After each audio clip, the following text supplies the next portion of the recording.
Yeah. So see, that's what happens. See that I didn't even get the trade, but 5 or 6 of the guys that have the ability to short that stock that had to locate, got ready.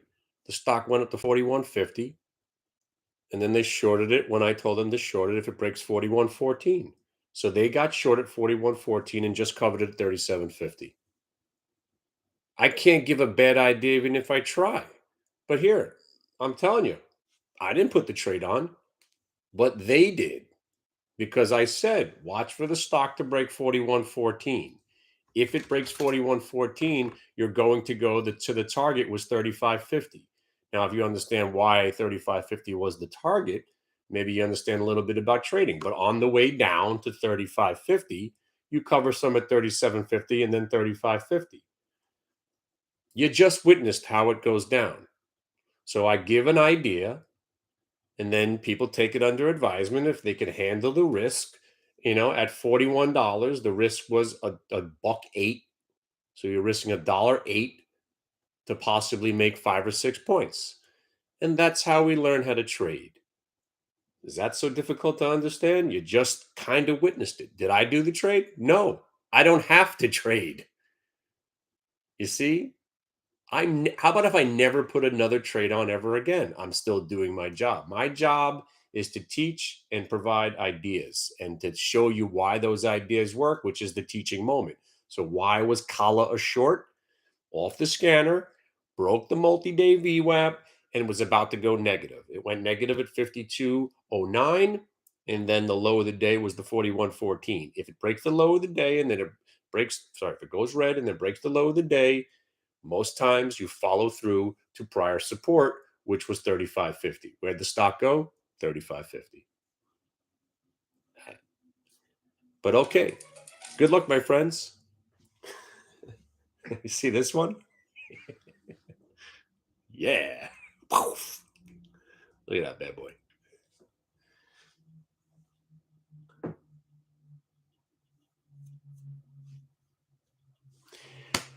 So yeah, that's a kilo.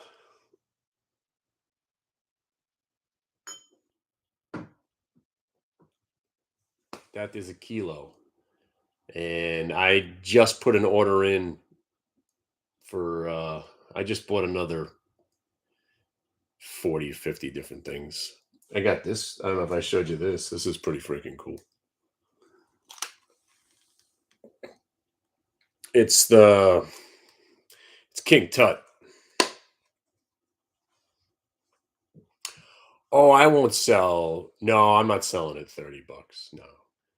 50 I'll lighten up on a few things. 50 I'd be. If silver's at 50, meet me in Vegas on April 23rd. Drinks are on me. If silver's 50 by April, drinks are on me. I'm going to Vegas for the trader show. You should show up, everybody. April 23rd to the 28th, Sunday to Thursday. I got about 35, 40 people coming, I think, which means 20 people will show up. A lot of people are talking about coming, but I'll assume there's 20 of us are showing up. We're going to Paris Hotel for the Traders Expo. We'll all go parade around and hit the bid t-shirts, have a good old time. Maybe jump on stage. We'll see what happens. But so there you go. I mean, I know it didn't impress that guy. Just, some people, it doesn't matter what I do. But and I'm telling you straight up, I didn't get the trade. But other people did. And that's my job. I live vicariously through everybody else. I'll make my little bit of money on my trades. Just hanging out, man. Hanging out, having a good time. But I enjoy skepticism. That's what keeps me going. I enjoy skepticism more than anything because that fuels my fire every day. I want to prove myself. And it's not even me. I didn't make that happen, right? It's a 1 minute multi-day VWAP reversal. It works every time. And there it was. It worked again. That's all it is, right? I think you're looking at what the market's going to do. Nothing. Go up and come back down, attempt to rally and end flat. We might do this every freaking day, which would be freaking awesome. I wouldn't mind. The Qs end at 262 at the end of the year, and we've had three 8% rallies and two 10% crashes all in the middle of the year. It'll be fine. Earnings season. I'd like to see BTU get the fuck out of here. BTU finally, I mean, it looked like, see, that looked like it was going to roll over and die, and it held the 25 area. So, but I don't own stocks. I'm not going to own. My biggest position is selling naked calls on the Qs. I'm all the way. I got everything going from 385 to fours, 410, 420. I'm up to 470. The other day I sold June 470 calls for 2024. I mean, I'm going way out. But the idea is that they're never going there. I'm just going to wait till they start to disintegrate and take some profit. And there that guy was, I'm like, so I gave him a trade that's guaranteed. No, that's not good enough. Not good enough. What more do you? I don't want to make money, guaranteed money. That's bullshit. Okay. Then that's where you lost me. I don't know what you want at this point. But a couple of weeks ago, right?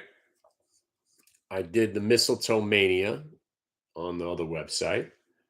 And I was like, listen, I'm a day trader, so I don't know what to tell you as far as a trade. I told people to buy silver, you know, 3 weeks ago, which is actually a pretty good call. Told them to, I was looking at that summit. It was breaking about 420 at the time. So that wasn't bad. But the call that I said, I was like, you want to make money that's guaranteed? You might have to wait. It was the 420 January call, and they were at $1.10. You know where they are now? January 2024, right? We sold the January 2024. Sorry, January 2024. We went out to the 420s and we sold them at $1.10. Sorry, 430 for $1.10. They're at 50 cents. It's 50% on your money in 2 weeks. You don't have to wait till a year from now to make the other 50 cents. I'm not going to wait. If I sold 470 calls for $1 and they're at 20 cents 6 months from now, I'm not going to wait another 10 months to get the other 30 cents out of the trade. But I'm selling them so far out of the money that I have nothing to worry about. So if the market rallies 10%, and if the Qs are sitting here at 285, 290, those aren't going to do too much. That's why I'm so far out of the money. Because that's the trade that I blew my shit up, selling naked calls on the Qs, thinking we weren't going to go back to certain spots, and the market kept coming back. There's no freaking way we're coming back. There's no way the Qs are going to be at all-time highs this year. That's all I'm betting.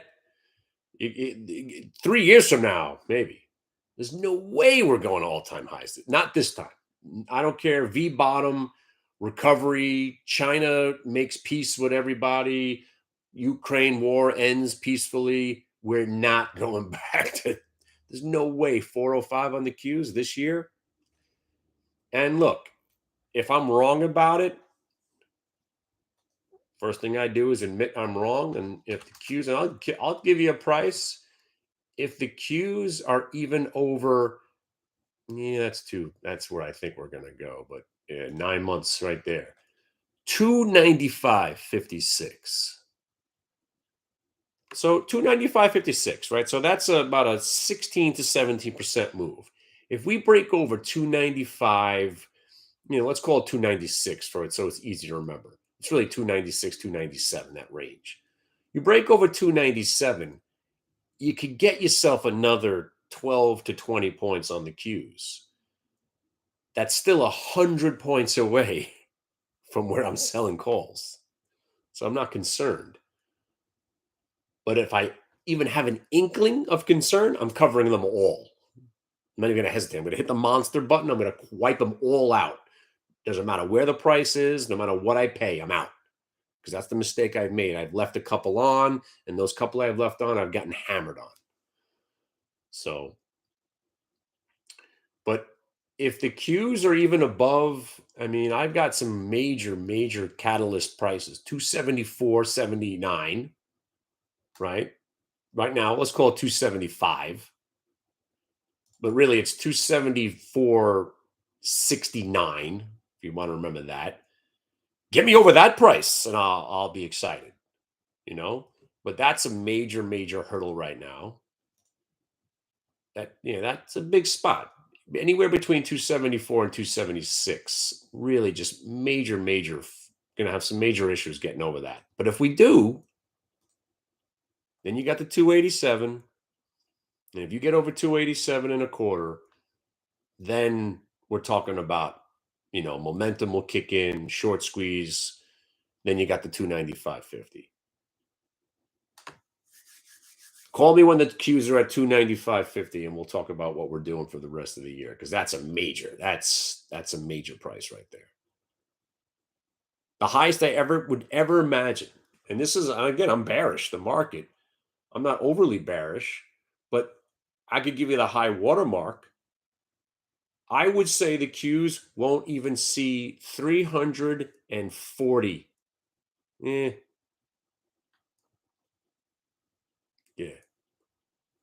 335, in fact. 335, I think, might be the high watermark for the year when we do rally. But I don't think the market's done going down yet. So forget about talking about a rally. You'll be going down more first. But that's why I like the idea of selling the premium on both sides.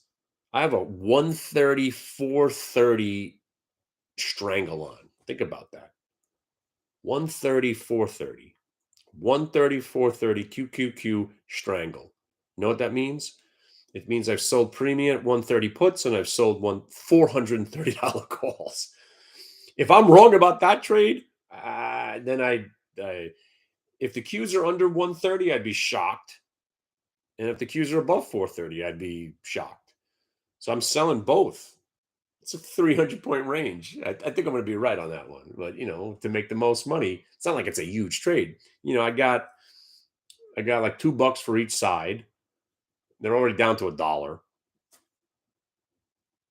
right, I got a nap. I just wanted to come back and I wanted to see if that guy took the trade. Did you take the collar short?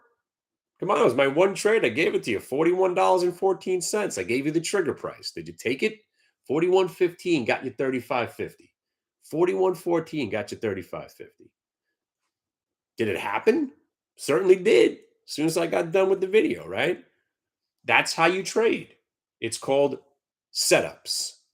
You look at a chart, you see the prices of significance, you set your trade, you say, okay, if this happens, then I will do this. If it's right, I'll make the money. If I'm wrong, I'm going to lose this. And that's it. That's all you can do. No one's going to be right all the time. But every trade I take, the risk reward is in my favor. I could go 0 for 9 in that 10th trade. I'll make my whole day. That's what makes me a better trader. That's what's kept me in the game. My losses now, since 2013, since I blew my shit up. Since then, I refuse to let myself get beat. I will take this. I will death by a million cuts before I get trounced again. I will never let that happen again. Over Macho Grande? Never get over Macho Grande. All right. I'll see you guys tonight. I got to go to sleep. See you.